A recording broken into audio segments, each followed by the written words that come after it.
And is there any way in which we can minister to those points of difference and seek to heal them, which doesn't necessarily mean identity, but seek to come to a place where we can recognize the Christian truth that is at work in the other.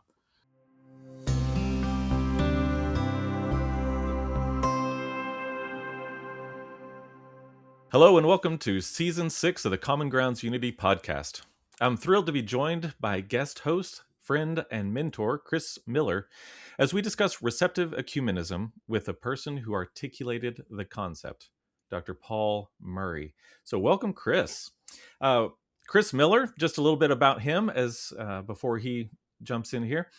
He serves Lipscomb University as Assistant Professor of Theology and Director of Lipscomb's Institute for Christian Spirituality.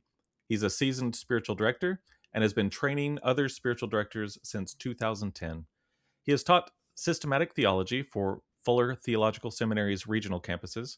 Kris holds a BA in Biblical Studies, an MDiv, and an MA in History and Theology, all from Abilene Christian University, and a PhD in Systematic Theology from Durham University in the UK, where he encountered Paul Murray. He freely draws from the breadth of the 2,000-year-old Christian tradition, Orthodox, Catholic, and Protestant, as he joyfully pursues his calling, flourishing in union with the triune God and helping others to do the same.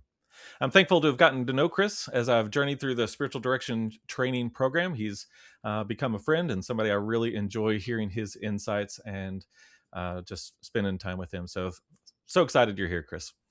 Thank you, Drew. What a pleasure to be here with you as well as with Paul. Drew likewise has become a friend and thankful to have gotten to know him through the program. And Dr. Paul Murray has been a big influence in my life as he was my supervisor for my doctoral work at Durham. So let me introduce Paul briefly here. Paul is a Catholic theologian at Durham University in the UK and is the founding director of the Center for Catholic Studies. His academic work spans epistemology, ecclesiology, and ecumenism. He was educated at Durham and Cambridge, and Murray's early research engaged pragmatist philosophy and theology, culminating in the book that I came to know, Reason and Truth, Truth and Theology in Pragmatist Perspective, which led to a sustained focus for church practice, discernment, and change, which is reflected in his current project on Catholicism Transfigured. Paul is the founder and director of the International Receptive Ecumenism Initiative and has served in major theological societies, editorial roles, and official Vatican and Anglican Roman Catholic commissions. Paul, it's a pleasure to reconnect and be with you here on this podcast. Kris and Drew, it's a real joy to be with you. Thank you for the invitation. And Kris, any teacher always learns a great deal from those they work with. And I learned a great deal working with you those years ago. And I remember that one day over coffee after you'd participated in one of the Receptive Ecumenism Internationals, you said to me, you realize this is a ministry.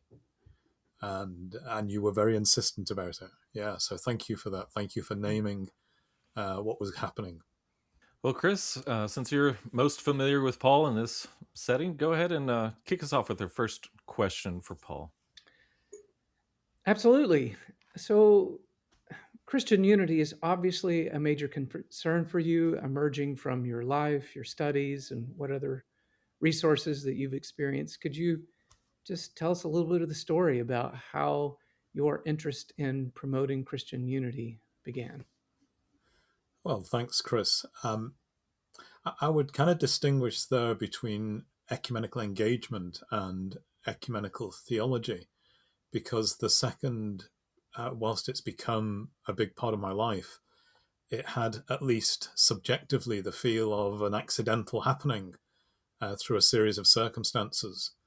The first, I guess, is a bit more straightforward. I come from Liverpool, and at the time I was growing up, that was the most Catholic city in England, with a huge Irish population, Irish-derived population, and The world I grew up in was really entirely Catholic, schools, friends, extended family for whom this was all very important. So the world of Protestantism and certainly the world of Orthodoxy were not immediate to me.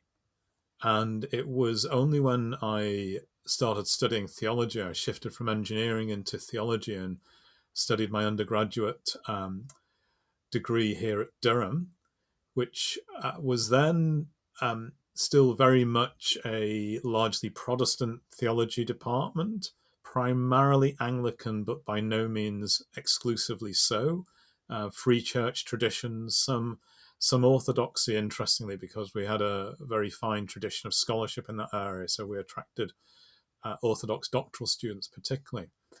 So all my formal theological studies were done in a de facto ecumenical context. I sat alongside, learned alongside students, fellow students from across the Christian traditions, and with academic staff who were working out of right across the Christian traditions. And one of the things I remain grateful for is that some of the staff, some of the academics, they really encouraged me as a lay Catholic student of theology to go deep into it, to go deep into other traditions, but to also continue to gain a sense of ownership, as it were, of my own tradition. There was no suggestion of there's something being wrong with that.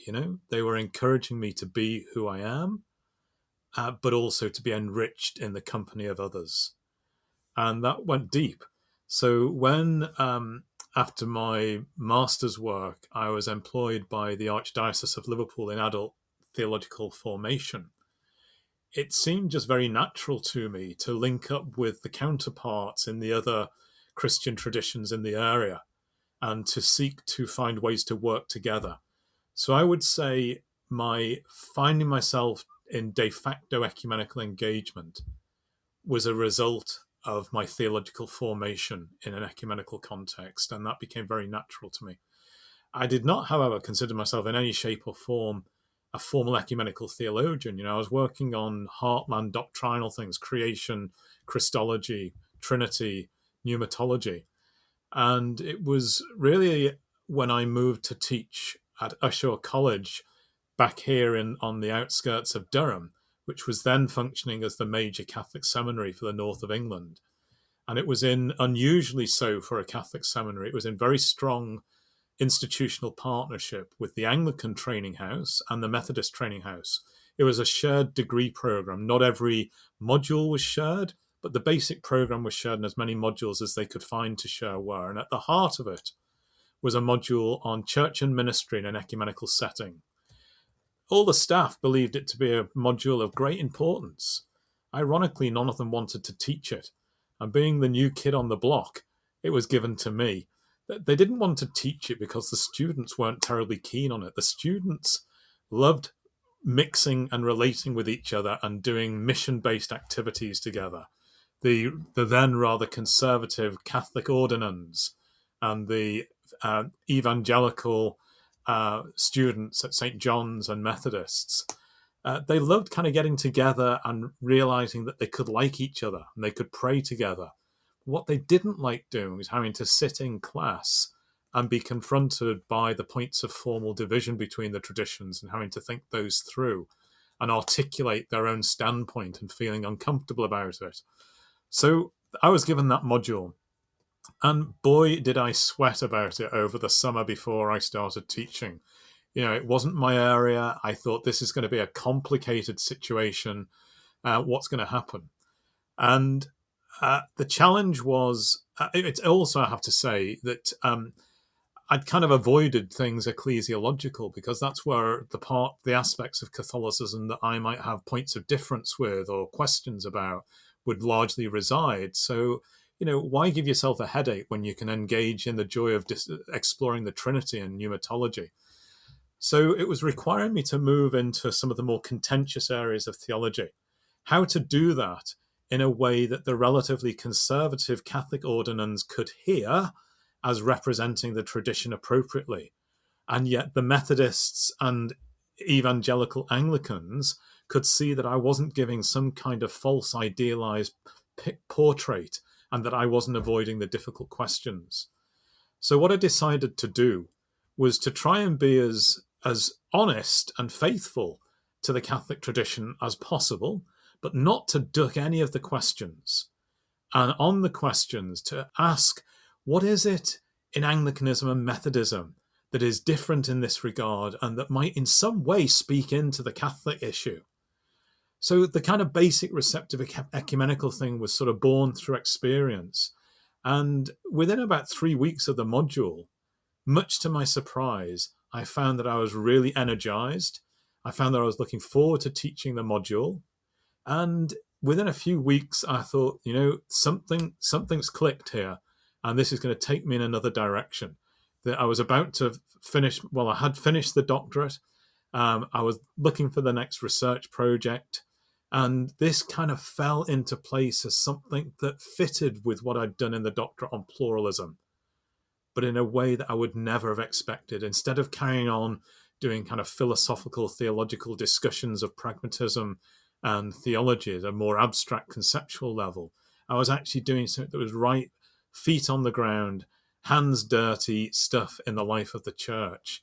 And I found that very energizing. That's wonderful. Yeah, I definitely see how the seeds were planted in that time.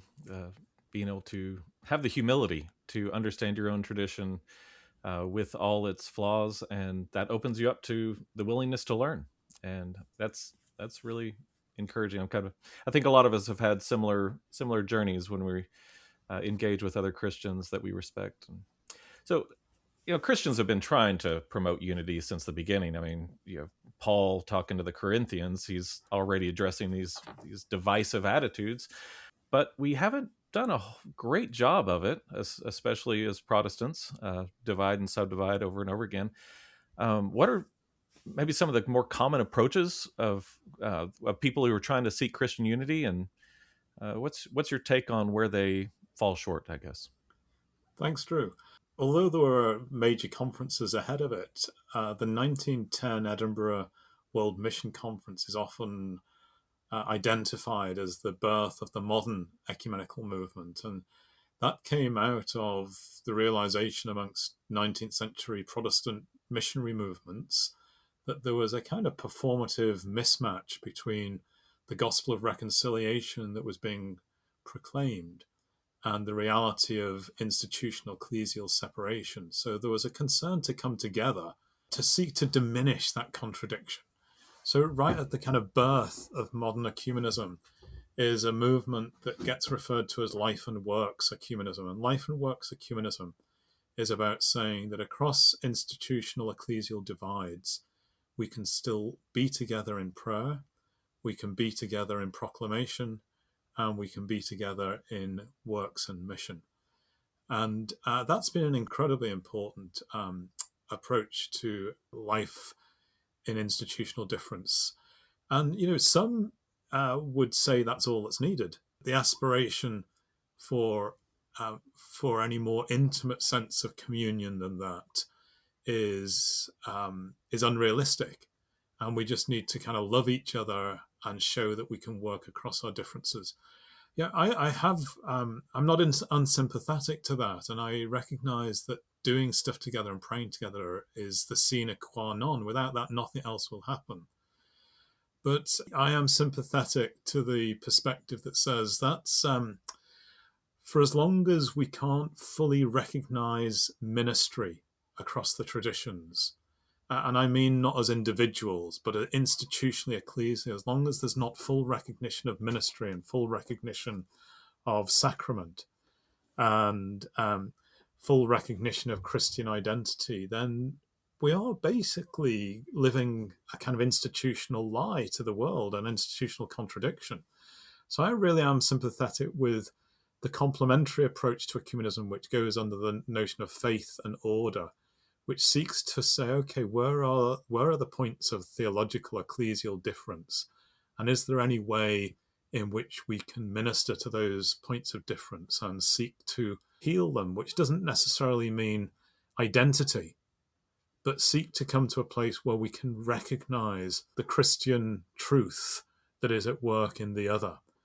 And receptive ecumenism, whilst it is serving that goal differently than previous ways have done, previous ways have focused on unpicking misunderstandings, on seeking to show that we don't always need absolute identity of articulation. Receptive ecumenism assumes those approaches, but seeks to do something a bit different for a different context and a different set of challenges, a different context where those earlier strategies have been very successful, but they've probably done for the time being in the mature dialogues as much work as they can for the moment. Thank you, Paul.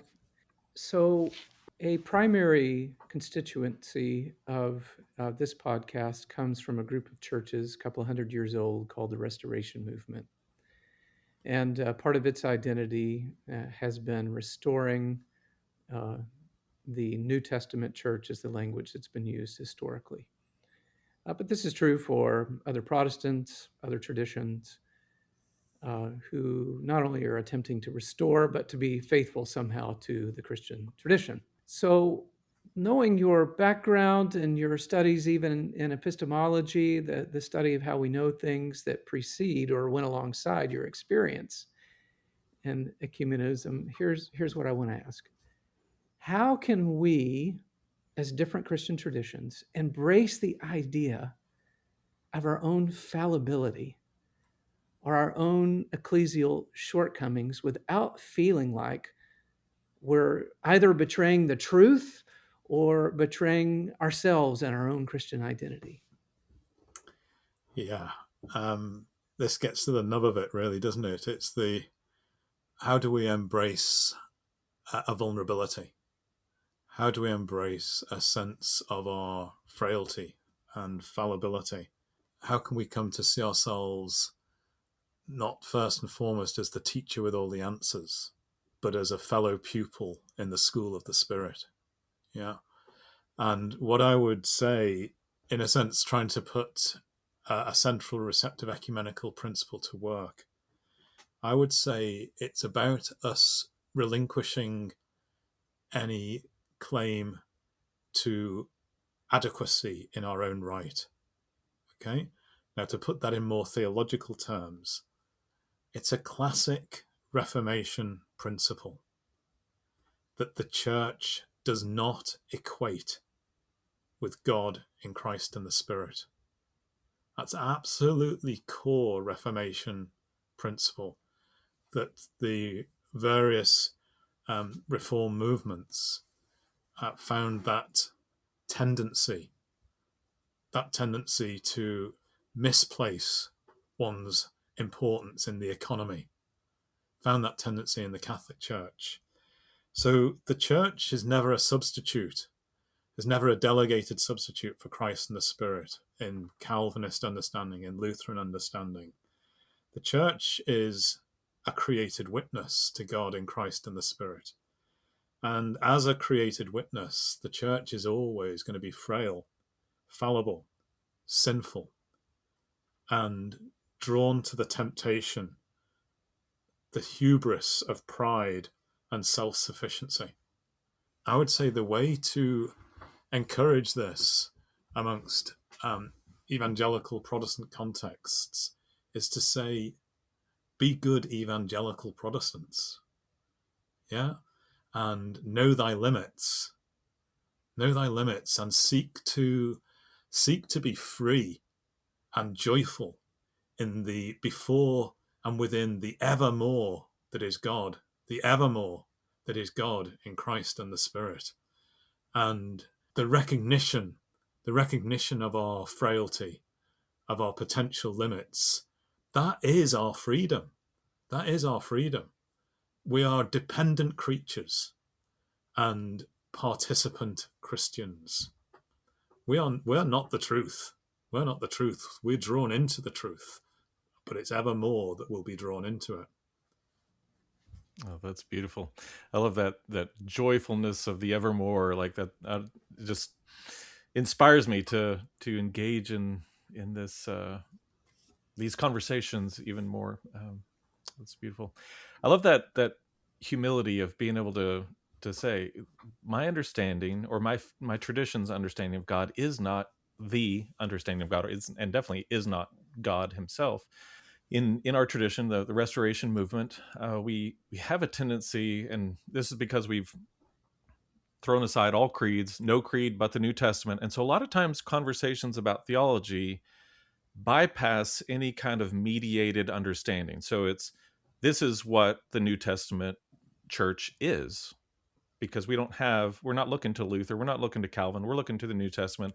And so if you're disagreeing with me, you're not just disagreeing with me, you're disagreeing with the New Testament church, which is very difficult to have a conversation in these situations. So how do you see this playing out in our context? How can we embrace these kind of conversations in a way that honors our dependency on the New Testament without having the arrogance of saying our understanding is the final authority? Yeah. Well, let me try and speak into that gently. Isn't it a gift that we have 4 Gospels and not one? Isn't it a gift that we have all those particular churches that we hear about in Acts and that we hear about in the Pauline epistles? And a gift that we have the Johannine churches and the multiplicity there. And in a way, that's a kind of a created expression of the evermore, because those churches are not identical to each other. And there isn't, if we try and flatten and synthesize the New Testament church's plural witness into one fully integrated, synthesized articulation, that can serve a certain purpose of saying what's common. But it loses so much that is distinct and sometimes in tension. So just as I guess we might want to say that each and every human has a particular breathing of God in them and a particular sharing in the image of God that is their calling to grow into and to show to the world and to share in the communion of saints for all eternity. Perhaps, and each Christian, we do want to say with St. Paul, each Christian has a particular calling in the church and a particular gifting in the Spirit. Then each church is perhaps absolutely is sharing in the truth of God and has a particular knowledge of their sharing in the truth of God and a particular responsibility to witness to that particular sharing. But we do it well by recognizing the particularity of it. We do it well by avoiding totality and claims to totality. And we do it well, I think, by allowing the God who is evermore to move in our hearts, to give us desire to see the gifting in others, to give us the eyes to recognize and the imaginations to begin to think how it might be possible that difference is not always error and competition, but that can be complementarity. Paul, if we look back to that classroom where you experientially were thrown into really a posture of receptive ecumenism, learning from the other traditions. And I loved the phrase you shared earlier, be who I am, enriched by the company of others.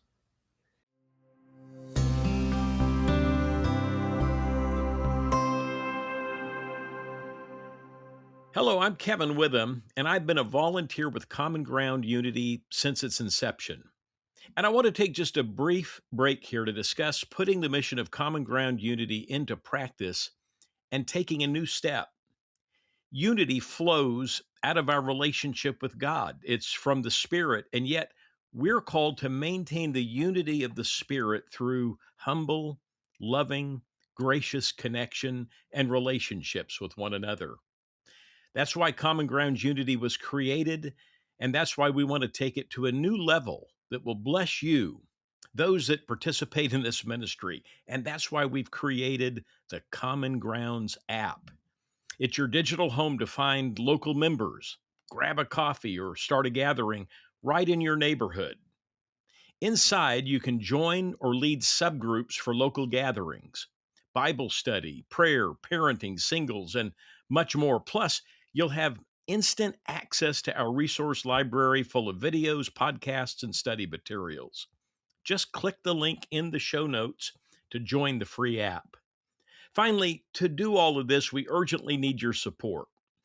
Of course, through your prayers, but also through your tax-deductible donation. That would really help this ministry.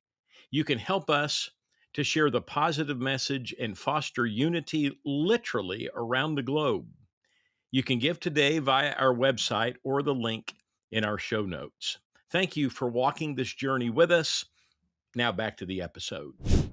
As you look back from that through the Receptive Ecumenism conferences that you have led and the books and articles that have sprung forth, how would you name some of the fruit and challenges of Receptive Ecumenism over the last several years? Yeah. So fruit is fruits of the Spirit, of course. At the first Receptive Ecumenism International, when I was kind of introducing things and something of the story, I was using the language of dreaming dreams for something of what the work we were going to be doing over the next few days, dreaming dreams and the testing of dreams and the seeking to explore whether these dreams can be acted upon. And I said that some dreams that are given us are not simply bulwarks against the terror of reality, but they are breathed into us by another whose dreams they are before they become ours. And they're breathed into us to be breathed into reality. Now, I believed that then, and I feel it has been affirmed in multiple ways. First and foremost, in the ways in which heart has spoken to heart under the movement of the Spirit, and the way in which, as Drew described and as you described when you were here, Kris, of the experience of engaging the receptive ecumenism and recognizing something in it that is for our moment in the churches today, and that seems to be of the Spirit. I would say that is the first and most important way in which it's found resonance in the hearts of so many others in every continent, right across the traditions in different ways and in different age groups. Now, some of the manifestations of that, some of the kind of particular manifestations, for example, the way in which both the Vatican's dicastery for promoting Christian unity have heard something in it and recognized it and engaged it. The way in which Faith and Order Commission within the World Council of Churches have heard something in it and engaged it positively. The way in which it was formally adopted by the current phase of the Anglican Roman Catholic International Commission, and it reshaped how bilateral ecumenism is conducted. It reshaped it. The way in which a local project across all the churches in the northeast of England bore fruit in lots of low-level ways, but one interesting way was the United Reformed Church in the UK. Firstly at local level, then they took it into national level, and then it went into international conversation, learnings around diaconal ministry from other traditions that participated. We had a fantastic, wonderful project led by Gabby Thomas, who teaches Anglican theology and patristics at Emory University.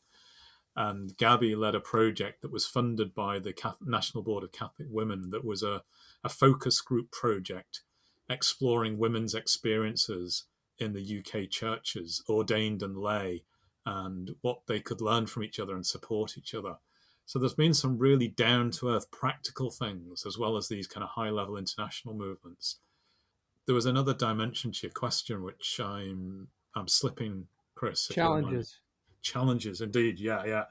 So trying to articulate something that is fresh for a fresh moment can sound like it is criticizing previous ways of doing things, when it's actually what it's trying to do is to say those previous ways of doing things were right and proper for the moment they were in, but we need something that's differently right and proper for this moment. So there have sometimes been a sense of, well, why do we need receptive ecumenism? Isn't all ecumenism receptive? To which it's taken a while, but I think we're there in many places as to people recognizing that it's trying to serve the faith and order agenda differently, rather than abandon the faith and order agenda and the goals. Some have thought that because it's taking the long route round, rather than seeking agreement on disputed matters, instead seeking where appropriate change needs to be made within each of the traditions. Some find that that's kind of just taking the low-hanging fruit and not going for the real issue. Whereas we want to say in receptive ecumenism, by dealing with the things that are in front of us now that can be dealt with through receptive learning that will change us, we will each go to a different place than we are at the moment. And as we move to that different place, things will become possible that at the moment we can't see a way to handle. In the Catholic context, whilst it might look like issues around ordination, women's ordination, or other kind of more obviously presenting difficulties and differences between traditions are what should be engaged, the absolutely crucial issue within the Catholic context is how we go about decision making.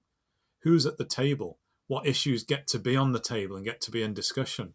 Now that is that sounds like a really, to some people, that sounds like a mundane and insignificant matter. But if that domino was to move, all sorts of other things become possible in the Catholic context and Catholic conversation, because the actual conversations of the church would become the real and formal conversations of the church, rather than being kept away from it. Another area in the early days was how to get really good traction with the new churches, the kind of context you represent, charismatic churches, Pentecostal, who have understandably had some bad experiences of the formal ecumenical context, where they feel that the more traditional churches come to the table simply wanting to tell the other churches what they need to do. The Global Christian Forum was introduced to the receptive ecumenical change, the way in which it spins the telescope round by 180 degrees. And they heard in it something that they could really engage, because rather than being kept at the margins, they were being invited to come in who they are, The 6th Receptive Ecumenism International is slated to take place in early June at the Graymore Ecumenical Institute in upstate New York. And it's being, at the moment, co-organized, the early stages of it, by the Friars of the Atonement and the Glen Mary Missionaries. The Glen Mary Missionaries, their kind of calling is to work from a Catholic context with the new churches, new evangelical churches, charismatic churches, Pentecostals. And our profound hope is that will not just be an invite being sent out for you to come to a party that others have set the table at, but that you will actually be able to share in setting the table and inviting others in, so that we can really kind of try and take this further precisely in the American context. That was wonderful. I'm already making plans. Okay, June and New York. I think I can make that happen. We'll have to see. But June 27, June 2027. That may be difficult. Man, I was really captured by something you said early in that response, where you're talking about how the dreams that we have been breathed into us, and oh my goodness, that's something I'm going to go back and listen to and write down, and add it to my quotes that just are, because they inspire me to be who God has created me to be, and to live in to my true self, which is created in the image of Christ. And yeah, so anyway, love that. But on that subject of dreams, as we look forward and as we kind of bring this discussion towards a close, as you're looking forward to the near future about Christian unity, what is your prayer for the church, for Christians, in an era where divisiveness seems to be winning the day?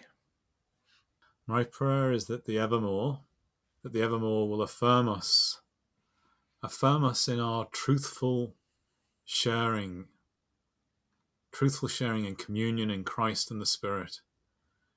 Affirm us and confirm us in us sharing in that, in our particularity. And with that, give us confidence, Lord. Give us confidence, free confidence, not brittle defensiveness. Free confidence in what you're doing in us and what you're doing in our others. Confidence, Lord, to celebrate what we are, but to recognize our limits. Inspire us, Lord. Inspire us with your movement in our others to find their capacity to minister to us, to minister your grace, so that we can be a sign to the world that difference need not be blood-soaked.